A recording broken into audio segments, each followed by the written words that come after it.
The church cannot be run with Hail Marys alone, but without money, nothing can be done, not even charity. These are two sentences spoken by a well-known American prelate who, with his imposing figure, his very particular name, his recognizable face all over the world, and everything that accompanied him, filled the pages of Italian news from the 70s to the end of the ADS, only to temporarily return to the limelight on the occasion of his death in February 2006. We are talking about Paul Casimir Marcinkus. Born into a Lithuanian family in Cicero, Illinois, his father, an immigrant from the former Tsarist Empire, initially washed offices, especially the windows of Chicago skyscrapers, to support the family. Paul Casimir Marcinkus had a rather meteoric career within the ecclesiastical hierarchies. Ordained a priest, then specialized at the Pontifical Gregorian University, he found himself catapulted to Rome in the midst of the 60s during the pontificate of Paul VI, a pope different from his predecessors, not only because he is considered more serious, more severe compared to the smiling pope, John 23, but because he was the first pope to plan a very busy agenda, including trips abroad. Trips abroad that Paul Casimir Marcinkus was tasked with handling in the late 60s, quickly becoming first a sort of internal tour operator at the Vatican, obviously only for the pontiff, and then even his bodyguard, the head of security, earning him the not-so-affectionate nickname of the Pope's Gorilla, partly also due to his decidedly significant size, which does not go unnoticed, but after these purely organizational tasks, and obviously also with a character of security and confidentiality. Or Casimir Marcinkus becomes, above all, the man of Vatican finances. Be careful, not of the official finance, because the Vatican has a real bank. It's the administration of the patrimony of the Apostolic See administration, of the patrimony of the Apostolic See. No, it deals with the Institute for Religious Works, which is like a bank within a bank, but without the rules of real banks. The Institute for Religious Works is a very particular institution. It should essentially serve to finance the work of evangelization and support the clergy all over the world. But something changes in the 70s with Paul Marcinkus, because the Vatican finances are not doing well. They are not doing well already under Paul VI. With John 23, there had been a small revolution within the Vatican finances. The good Pope had decided to access for his own sustenance and that of the entire Vatican to the so-called Peter's Pence, that is, the charity made by the faithful. On the other hand, the great popularity of John 23 had brought a nice influx of cash. With Pope Montini, something had changed. They had returned to investing, and above all, to evaluating the real solidity of the Vatican's coffers. A real solidity that becomes critical when the Italian state decides to end the period of moratorium, of tax holiday toward the huge real estate wealth held by the Holy See, and therefore that wealth becomes taxable. These are bad news for the Vatican, which also sees other investment fronts receding. I'm a bit strange, perhaps, yet the Vatican's banks do their best business with pharmaceuticals, even those who produce condoms, or with war-related industries. It's grotesque for a tiny state whose leader has always spoken of peace among peoples, of the right to happiness, and fights against abortion. Yet it is so. Money doesn't stink, as they say. Well, when Paul Casimir Marcinkus takes over as head of the Institute for Religious Works, he finds a fairly disordered situation and begins to move. He moves with friendships, his great network of acquaintances, a network that includes very influential characters. One of these has already crossed paths with the then Cardinal Montini before he became Pope Paul VI. He is a Sicilian lawyer originally from Patti in the province of Messina, but he has already moved to Milan several years ago and does not practice law. Among other things, he is specialized in tax law.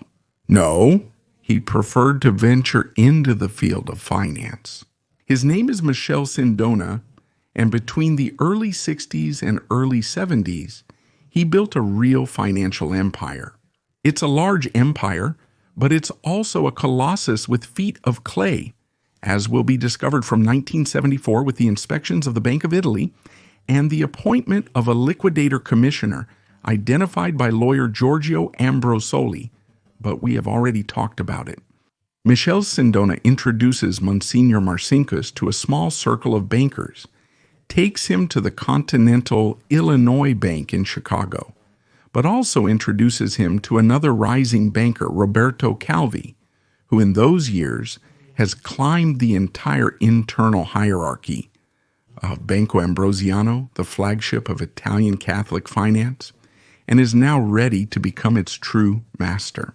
This triad, Sindona, Calvi, Marcinkus, becomes the master of a large part of the financial movements, not only in Italy, especially abroad, opening financial companies or banks that operate on the foreign market, like the Cisalpine Overseas Bank in Nassau, later renamed Banco Ambrosiano Overseas. What is this bank? At first glance, it would simply seem to be a foreign branch of the Ambrosian group. In reality, it serves to pump money out of Italy and redistribute it in a galaxy of companies. Some fictitious, some empty boxes, the so-called shadow companies, in which this money vanishes into thin air. But then what is the purpose of this network being built by Sindona, Calvi, and Marcinkus? We will see it later. In the meantime, Paul Casimir Marcinkus has become a bishop, and with ambitions to reach the cardinal's purple that he will never find, he is dealing with several problems. The first is the death of Paul VI, who died in the summer of 1978. He is replaced by Albino Luciani, already the Patriarch of Venice, a man, Albino Luciani, with whom Marcinkus has already clashed, because there is no good blood between the Monsignor from Illinois and that small, minute priest who came down from the Belluno Mountains to become the shepherd of Catholic Christianity.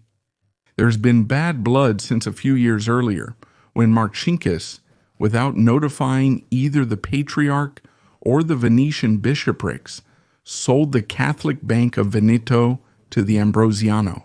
Marco Cattolico was a bank created specifically as financial support for the clergy, a bank where various bishoprics, but also ordinary citizens, especially the most devout, deposit their savings, try to make them profitable, and its mission is then to finance the projects of various Catholic associations in the territory. Albino Luciani did not like that operation, and it is no coincidence that as soon as he was installed on the throne of St. Peter, the new pope who chose the name John Paul chose to see clearly into the Vatican finances. Perhaps he would also like to change the president of the Institute for Religious Works. Perhaps he would like to send Marcinkus back overseas. He does not trust that man. Also because Marcinkus's name also emerges in a journalistic investigation conducted by Carmine Minna Pecorelli, the founder of the magazine Osservatorio Politico, which publishes a few days after the election of Albino Luciani, a supposed list of high-ranking Catholic prelates who would belong to a secret Masonic lodge within the Vatican. John Paul I had an investigation that would conclude after his death, and that seems to have confirmed some of the suspicions harbored by Albino Luciani, not only about Marcinkus, but also about other powerful yet ambiguous characters who move in the Curia, like the Secretary of State Jean Villot, Agostino Casaroli, Ugo Poletti, and many others. But as mentioned, Albino Luciani does not get to see the final results of the investigation because he dies first.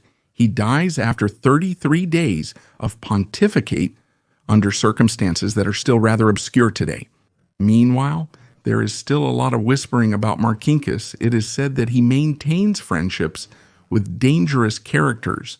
Not only the P2, after all, both Sindona and Calvi are part of it, but also with criminals.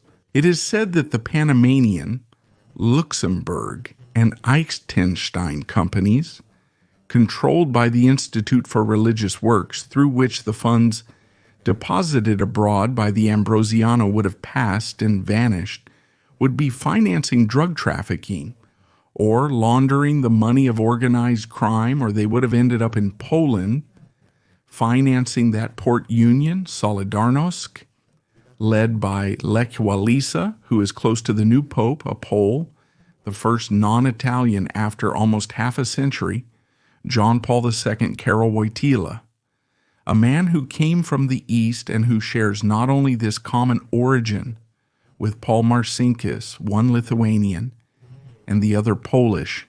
No, he also shares a strong anti-communism, a great desire to intervene directly in the Vatican's foreign policy in Europe. These are very delicate times. While Sindona is wanted in Italy and lives as a fugitive in America, even though he is staying in the exclusive Hotel Pierre, and while Calvi begins to suffer the first aftermath of the operations of pumping money abroad, Marcinkus continues to plot to obtain that famous cardinal charge, but also to please a bit those who finance him and a bit those who should give him higher assignments. Until something happens, something that manifests itself between March and May of 1981. In March of that year, following the traces of the famous, infamous list of the 500 clandestine currency exporters, the Milanese judges Turone and Colombo have the offices and homes of Licio Gelli searched and discover the P2 list. In May 1981, in St. Peter's Square, John Paul II is seriously injured by the Turkish Ali Hachka, a gray wolf, a terrorist. In that span of time, Paul Marcinkus sees part of his power, what he has built, falter, because if on one hand the P2 is exposed and therefore weakens, it can no longer plot in the shadows. Once recovered from his injuries, John Paul II is fearful, unsure of whom to trust within the Vatican. In fact, he no longer even trusts Marcinkus because someone tells him that perhaps that Monsignor was one of those who armed the hand of Ali Hachka. Truth or lie, we will never find out. The fact is that from that moment on, John Paul II increasingly seeks the embrace of Opus Dei, an internal organization of the Church with clear extremist sympathies. The founder, José María Escrivá de Balaguer, was an enemy of the Spanish Republicans during the Spanish Civil War and had known fascist sympathies. Well, this dangerous embrace between the Pope and Opus Dei brings a real avalanche within the complex situation of both the Institute for Religious Works, led by Marcinkus, and the Banco Ambrosiano, led by Roberto Calvi. This avalanche brings consequences. Calvi, who had been arrested along with the entire board of the financial center upon leaving prison, asked Marcinkus for letters of patronage, letters that should serve to quell the internal unrest at the bank, due to the very strong exposure of 8 companies, 6 Panamanian, 1 Luxembourgish, and 1 from Liechtenstein, owned by the Institute for Religious Works. It's about 2,000 billion lire that have left the Ambrosiano, and it's unknown what happened to them, and for which the bank's board of directors is asking for an account. Marcinkus signs those letters of patronage, letters in which it is stated that the Institute for Religious Works is aware of the exposure and recognizes the ownership of the exposed foreign companies. But at the same time, Calvi is forced to sign another letter, a letter of indemnity, a letter that removes direct responsibility from the Institute for Religious Works. It's practically a return, something that has to go back to the same York. It's practically the death sentence of Roberto Calvi, who will then be found dead on the morning of June 18th, 1982, under the Fratineri Bridge in London. The evolution of events will also be traumatic for Marcinkus, who will find himself in the center, in the eye of the storm, in the midst of the Ambrosiano storm. When the bank blows up overwhelmed by debts from this flight of capital abroad, of which every trace has been lost, whether they ended up in Poland, whether they ended up in Peru, whether they ended up financing the Argentine junta, perhaps to buy Exocet missiles for the Falkland War, whether they ended up in Switzerland, recycled on behalf of the Magliana gang rather than Cosa Nostra or Licio Gelli. Everything has not yet been rebuilt. That money has disappeared into thin air. From that moment on, Marcinkus takes refuge within the Leonine walls. He does not leave the state of Vatican City because he fears being arrested and involved in the maxi trial that will be instructed precisely for the Ambrosiano crack. But his name regularly comes back to the fore, and not only in relation to the golf club located in the north area of Rome that he no longer frequents, but where he was often seen accompanied by beautiful girls whom he claimed to be his nieces. No, he is talked about in relation to another great mystery within the Vatican, the disappearance of Emanuele Orlandi, the 15-year-old girl who one summer day vanishes into thin air in the center of Rome. Sometime after the disappearance, the Orlandi family receives phone calls from a man who will be defined as the American because he speaks with a strong North American accent. The American provides information about Emanuela's disappearance, information that sometimes seems useful, other times misleading or even false. According to several investigators, the American would be Paul Casimir Marcinkus. But what would his motive be? Why would he have called the Orlandi family? What was the purpose? Until Emanuela's case is solved, we don't know. It's been almost 40 years. But most importantly, what reason did Marcinkus have to intervene? Perhaps this too was part of the plots about the Ambrosiano, or maybe it was an attempt to mislead the investigations on who had armed Ali Hachka's hand. The fact is that over the years, Marcinkus, now reduced to a simple bishop but never officiating in his diocese, that of Horta, is reduced to little. He does not leave Vatican City. In 89, he gives up control of Horta to Professor Angelo Caloia, and the few times he grants interviews, he avoids various uncomfortable topics. He rejects the label of being the man who materially armed the IHK. He also rejects the label of bankrupt. He says he has always been a servant of God, and indeed that perhaps everything he has gone through, the various troubles due to the investigations that have also led his direct collaborators like Luigi Manini, Paul Marcinkus, to jail, he claims that all these would be tests that the divinity that God would have put on his path would have subjected him to this kind of singular martyrdom to verify if he was worthy of heaven. Now, we cannot say with certainty whether there is a beyond, a heaven, a hell, if there is a divinity. Everyone has their own sensitivity on the topic. We can't even say if indeed at his disappearance, which came in February 2006, if Paul Marcinkus was able to come to terms with the past, if he was really able to reach redemption, if he was able to clarify with someone even transcendent everything he did and all the doubts he left behind. And there are really many. And indeed, who is it that wanted that push Ali Hachka to fire those shots? Where did those 2,000 billion liar that came out of the Ambrosiano and vanished into nothing end up? What happened to poor Emanuele Orlandi? We will never know all this. Paul Marcinkus did not leave a letter behind in which he clarified the many dark sides of his earthly life. What remains of him are his aphorisms. Those we have already said, that you can't run the church with Hail Marys and that without money you can't do anything, not even charity. He also left a bad image of York, which since then has been a symbol linked to shady plots, to money movements that are sometimes not very transparent or not transparent at all. It has been associated with money laundering. It has also been associated with criminal data. Paul Casimir Marcinkus left behind a dark legend, the legend of the bishop who came from America to give new life, new light to the church, to the Catholic Church, and who instead left behind a lot of rubble. He also indirectly left behind a note that Roberto Calvi, when he was detained following his arrest in the spring of '81, had passed to his wife during a conversation. A note hastily written by Roberto Calvi that his wife was supposed to deliver to Paul Marcinkus. A note with 4 simple words referring to the imminent crash of Ambrosiano.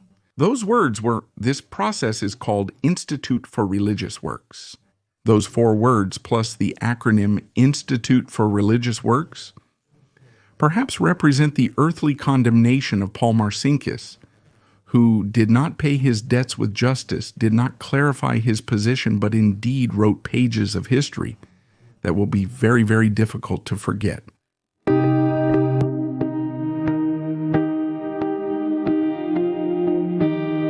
Thank you all.